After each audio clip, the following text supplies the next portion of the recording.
So, let's bow our heads, get ready.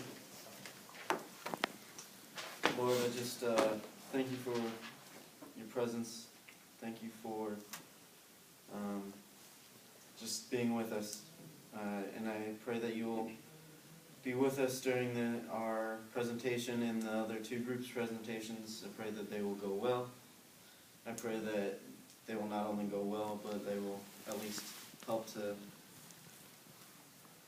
others to learn at least a little bit. And I pray that you just bless the rest of the week and into Valentine's Day and the weekend. Amen. Okay. So first of all, I'm going to go into the business etiquette. And this chapter, the title pretty much explains a lot of the basics about what it's about, doing business in other countries, or in another country. So basically, for other countries, it's really vital to research certain behaviors or research how to act in that country, because it varies a lot, obviously. So in a suggestion that it suggests is, first, a basic search on the internet is easy, it gets the job done, it gives you basic knowledge of what you need to know. Then also you can go more in depth depending on how much time or how much you're going to be interacting with this other country. So if you're going in more in depth, you might want to consider getting a book on the topic or an in-depth material such as that. And then we'll talk about the body language. It talks about how body language is the basic foundation of all communication, really. And however, it's the basic form, but there's also some snags that you can possibly get from it. Because, again, in other countries, they perceive things differently. It talks about how in Asia, eye contact is looked on as kind of improper. They don't typically do that. Where in here, the United States, eye contact is typically, I'm paying attention, and I'm listening to what you're saying. Then for another example, pointing.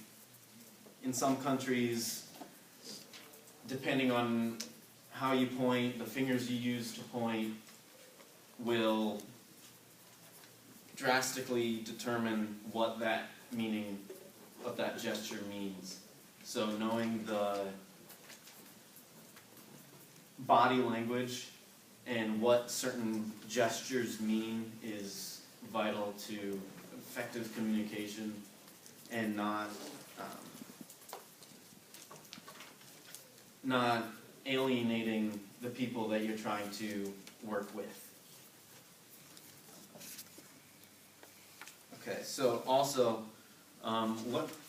getting a basic understanding and knowledge of the community is, will win you points. It'll help to win over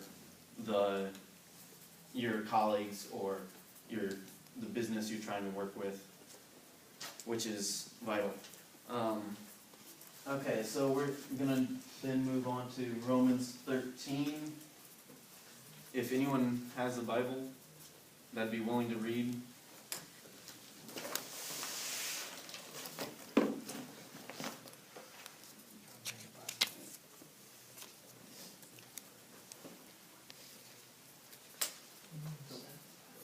Romans 13, what? 7. Give everyone what you owe him. If you owe taxes, pay taxes. If revenue, then revenue. If respect, then respect. If honor, then honor. So, I was looking at this quote, and I thought it really applied to at least the conversation that we were having yesterday in class, or not yesterday, but the day before, in class, on businesses and how moral certain taxes or interests would be. So what I got from this was a basic, in Christianity we have a basic reasonableness. We're charged with having a certain amount of reasonableness. And what I mean by that is, as it said, if you do what is required of you, if you are in debt to someone, repay the debt. If someone deserves your honor and respect, you should give it to them. Also, I think that this quote helps to imply the reasonableness, and then in that sense, really to respect everyone, and that is huge in the business world, is respecting others will make you successful. It'll help make you a good businessman. It'll help make you money. But for our case, we are, it's about a girl named Lisa. She,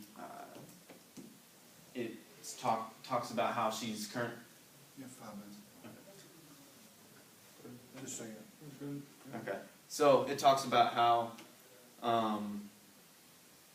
she's concerned about this debt. She's concerned about not the tax. She's concerned about all these fees from the bank, and that is then ensuing her to take certain actions with online material. So I am now passing it on to Ryan. Thank you. So like you said, my name is Ryan, and I'll be doing question 1, which asks, what are the benefits of doing online banking? So does anyone in here participate in online banking? And wouldn't you all agree that it's really nice to have like all your transactions and bank account at like your fingertips to the web? Yes. Yeah. So that's one of the benefits of having online banking, is being able to see your transactions and make sure no one is using your card or bank without your permission. You can also see if you're being charged any fees from the banks for using like the ATMs or the tellers. And you can also always check to see how much your total is, so you never go past like your minimum requirement to have in the bank, so you don't get charged an overdraft fee. So, and also one of Lisa's problems was that she charged more than what she was supposed to have in her bank, so she got charged an over fee. So if she were to have online banking, she can constantly check on how much she has in her bank account, so that way this problem will never happen again. And then also for people who manage multiple accounts for whatever reasons, whether they have like a different savings account for like a rainy day fund from their normal account that they use for buying food and paying taxes and all that, they can easily transaction money between the different accounts with a simple transaction. And I'll be passing off to Tim to do question number 2. Hey, thank you. I'm going to do question number 2. Would somebody be able to read that really quick? Based on information at www.bankrate.com, describe how Lisa could reduce her checking account costs and other banking fees. So I went to bankrate.com, as the question asked, and really got 3 main ways to reduce the fees that she is charged. The first one is to check your minimum balance. Be aware of that.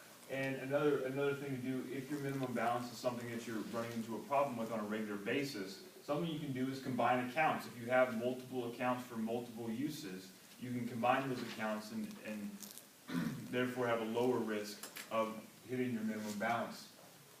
As well as reading bank notices. A lot of this stuff in there was really about just being aware. And so reading your bank notices is a big thing. If you're just skimming through those, if it's telling you that that you're close to your edge, or you're close to hitting that minimum balance, then you can easily see that if you actually look at your bank notices and things like that. Second is, alert your bank if you're moving.